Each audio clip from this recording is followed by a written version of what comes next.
All right, y'all. Welcome to another podcast of Still Standing. Look, let me just get it straight. I wear shades because I like shades. These are my eyes. I don't got nothing to hide, okay? But these shades finna be on. And so is my guest. This is Sandy. Hey guys. Sandy is Miss Shero. Yes, she is a fitness guru. We just walked 2 damn miles today. And I'm hurting. But I'm good. Now I'm good. But she is so good at what she does and she's so passionate about it. So we just gonna get into it. Yes. Right? Thank you, Marsha, for having me here. Yes. I appreciate it. She has a biology degree, bachelor's in biology. Is that right? Mm-hmm. Yes. So I want to start off with, okay, where did you grow up? And like, what was your family like? Yeah. Oh, thank you. First of all, I'm just so proud of you, Marsha, for doing this. And more importantly, just creating this space for individuals like myself to talk about this journey that we're all on, right? This healing journey. And I'm just really privileged and honored to be in your space and in this present moment. Thank you. I appreciate that. As Marsha said, my name is Sandy Iro, and I am the CEO and founder of Fitness Shero. And I'm all about empowering beautiful, busy professional women into a healthier lifestyle. Okay. And it all started from my upbringing, honestly. I was, I always tell people that I was born in the hood, but raised Nigerian. Okay. Okay, let me elaborate a little bit more. Elaborate a little bit on that. So I am from Oak Cliff, South Dallas. And my parents actually are from West Africa. Okay. From Nigeria's country in West Africa. And, I grew up in a household where, we ate fufu and jollof rice and goat. But outside of that, I had burgers and fries and mac and cheese. You in America. Yeah, because I'm American at the end of the day. So in a sense, I feel like I've lived a life of duality. So that's such a loaded question that you brought up. I always want to know about people's background because that's who you be, you know what I'm saying? That's part of who you are. Yes. And like who you're becoming and stuff like that. Absolutely. So that was important to know. So I will say, like, growing up, like, how was your childhood? I know from what I've heard, a lot of Nigerian parents say, like, you finna do something. You going to college. You know what I'm saying? They have a big expectation for you. That's true. Like, how was that growing up? And, like, what was some of the hardships when you were growing up about that? Yeah.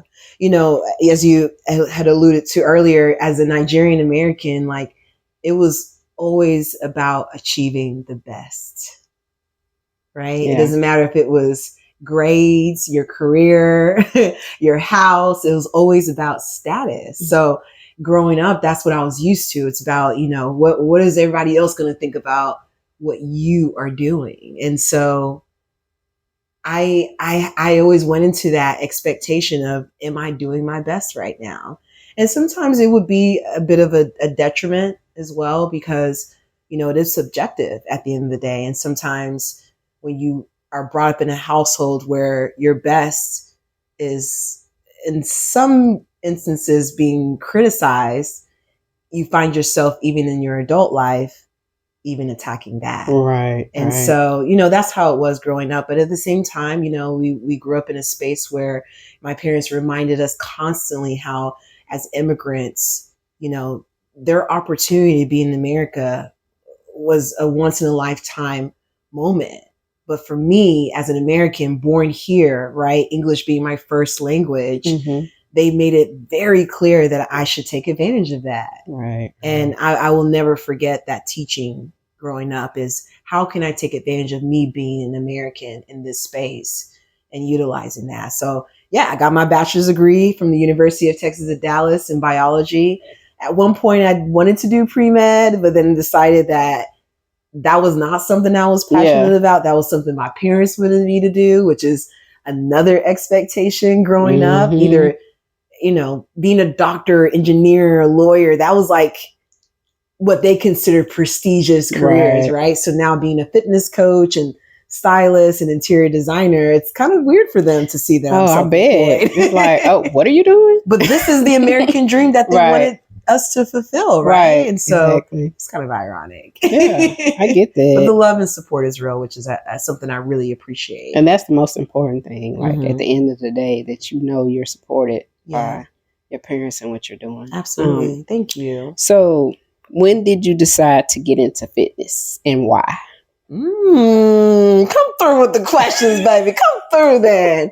You know, I feel like fitness has always been sort of the epicenter of my life, even when I didn't even realize it. You know, I feel like certain people are just born with this gifted talent. All of us are, right? But specifically in terms of athleticism. And I felt like that was my gift and talent.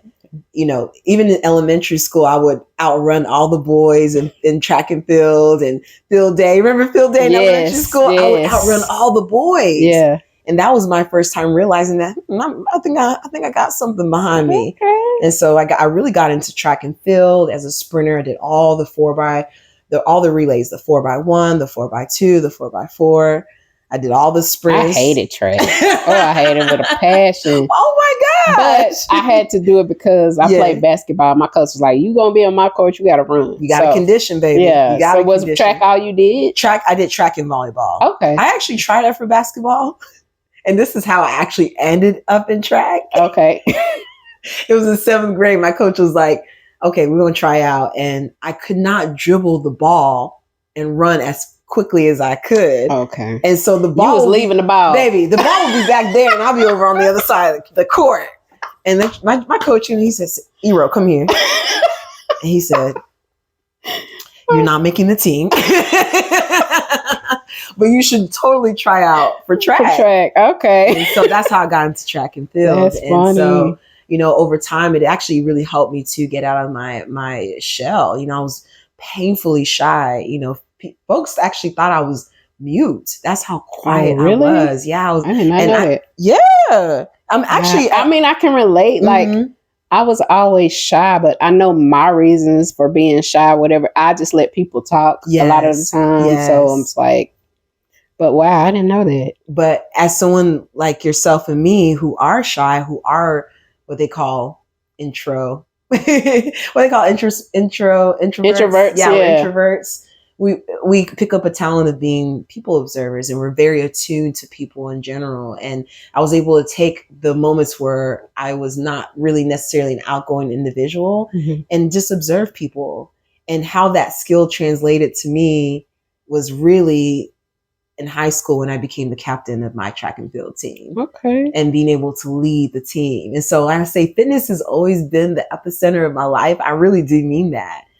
And then fast forward, you know, I ended up getting my degree in biology, and I realized that, you know, as much as I want to go into being a health practitioner, I didn't want to go into the medicine route. I wanted to go into the side of prevention. You know, it took a while to get there. I went through corporate to figure it out, but eventually landed me here where I'm now today, a fitness coach. Awesome. Awesome. So it's always been around. So what would you tell someone who needs to be encouraged to lose weight or just, you know, get out there and do something? Okay. Listen, I haven't always looked like this. And I think most people look at me. And she is snatched. Yeah. And people look at me thinking like, oh, she won't be able to relate to what I'm going through. Right. But the reality of it was, I was 50 pounds heavier, y'all. I actually was pushing 170, and that's pretty heavy for someone who's, 5'3". Yeah. And that was actually right when the pandemic hit. I was at the heaviest I'd ever been. And so I can just speak from my personal experience. It really just comes down to one day at a time, right? Just one day at a time. And so for me, that effort took just going on a walk. Right. And this is why I actually did the nature walk with you all, because I wanted to show you all that, you know, fitness doesn't have to be this over complicated or convoluted situation. It just has to be a matter of moving your body. And so that's the number one recommendation for anyone starting their fitness journey, is just to move your body. Even if it's 5 minutes, 10 minutes, give yourself the opportunity to actually move. And then I would say number two, for me, because I feel like there should be a number two. I know you said the one advice, but I feel like no, keep talking. Number two would be to change your mindset about it. That's the most important thing. That's the most important thing. Because I think a lot of folks go into it with, well, I want a 6-pack, or I want a fat booty, or I want bigger arms, right? Which is fine. You can have those goals in mind, but there are going to be moments where you really will find yourself not giving a damn about the aesthetics. Right. You will find yourself finding excuses as to why you shouldn't do it. Right. When at the end of the day, it just really comes down to shifting your mindset and just believing that you can do it. Right. Right. Yeah. So that's how I lost the 50 pounds and have kept it off now for, a few years now. And I've actually gained muscle weight, in my journey. And so it's been really fun and interesting. And do you also say, because some people, they go straight by the weight. And sometimes if you're lifting weights and you're still working out, you don't feel like you're losing weight. Can sometimes that be the muscle gain that you have also? Absolutely. So let's be clear. There's a difference between weight loss and fat loss. I could show you for real, like side-by-side photo of when I'm 150 and how my body composition at another photo at the same weight of 150 looks completely night and day. So when people say they want to lose weight, I kind of find myself being like, are you sure that's the goal, or are you trying to lose body fat? Because at the end of the day, muscle is what takes up more volume than fat. And so the scale kind of like can mess with you. And so that's why I encourage people, take the progress pictures, make sure you maybe try on a pair of pants you wanted to fit a year ago. Right. See how they fit now. Right. That's going to be the telltale of things. And, if you're not liking it, then make some tweaks. Do I need to be more active? Do I need to maybe eat more veggies or fruits, or drink more water, rest? Yeah. Maybe it's stress. Maybe you got to find ways to de-stress and allow yourself to kind of, settle in for the day. But all in all, if I were to give one full advice, it would just be to believe in yourself. Yeah. Whether that's your mindset, whether that's your eating, whether that's your workout routine, it's just to believe. And I think a lot of people don't realize that it is a lot about mindset. It is. Like, I'm not ashamed to say I had a weight loss surgery, right?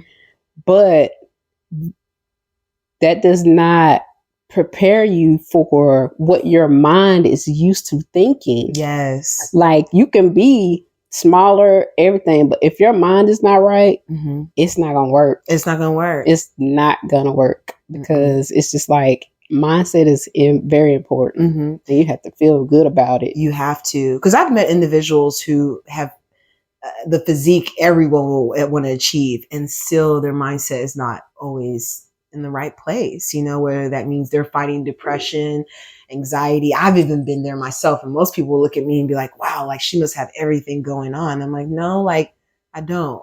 So we are all, a work of progress, or we're all under construction, as I would like to say. Yeah, that part. And that's okay. Giving yourself that grace, giving yourself that opportunity to be like, you know what, that wasn't perfect, but I got another opportunity to go ahead and take action again now. Cool. Okay, well, I so much appreciate you for doing this with me. Thank you for having me, Marsha. I'm thankful for you coming on and telling your story. Yes. And I want you to tell people how they can find you, follow you on social media, however they can get in touch with you, because it's a lot of people out there trying to drop these pounds, you know what I'm saying? And she is the person you want to contact. Thank you, boo. Well, I will say that I have Instagram, Facebook, LinkedIn, and soon coming at you, YouTube. But you can definitely find me, Sandy, that's with the Y, .fitness.Shero. So that's SHERO. On Instagram, on Facebook, on LinkedIn, and just connect with me. Let's talk about what it means to be empowered from within, beyond just the look, right? What does it mean to feel good, to feel empowered, to feel strong. Let's talk about that a little bit more. Yeah, she can even show y'all how to eat, tell y'all what to eat. Yeah. She got all that for And we you. talk about mindset all the time. I just had a mindset call with my team last week, and we were talking about how, setting systems are more important than setting goals. Yeah. Right? Setting those systems in place to get to your goals are way more important than saying, okay, I want to lose 10 pounds. What are you doing to achieve that? Right. Are you being intentional with walking? Are you being intentional with, drinking your water? Are you being intentional with moving? Those are systems in place that can get you to your goals rather than just saying, I want to do these goals and just saying it flat out. Right. And so I appreciate today's interview. This was great. I think we need to have more conversations about this. And, definitely. Hopefully this won't be my last time coming on the show. And she got workout camps y'all can go to for a day just to see how it is. Come on through. I've been the one. Yes. We actually got a boot camp coming up November 11th here in McKinney this year. Okay. So, we're going to be doing some journaling and also moving our body in the Rise and Conquer boot camp that I've got with my girl, Coach GB, this fall. So, that'll be fun. So, y'all follow her and see what she about. She'll get you good. I'm still working on it, but hey, I know who to go to. You know where to find me, baby. Of course. Appreciate it. All right, guys. So y'all keep standing. I know you go through a lot of things, but what's important is you come through it and you keep standing. All right. Love that. See you on the next episode. Bye, y'all. Hey, show them my guns. Okay, now. There you go. Bring the guns to the show, baby.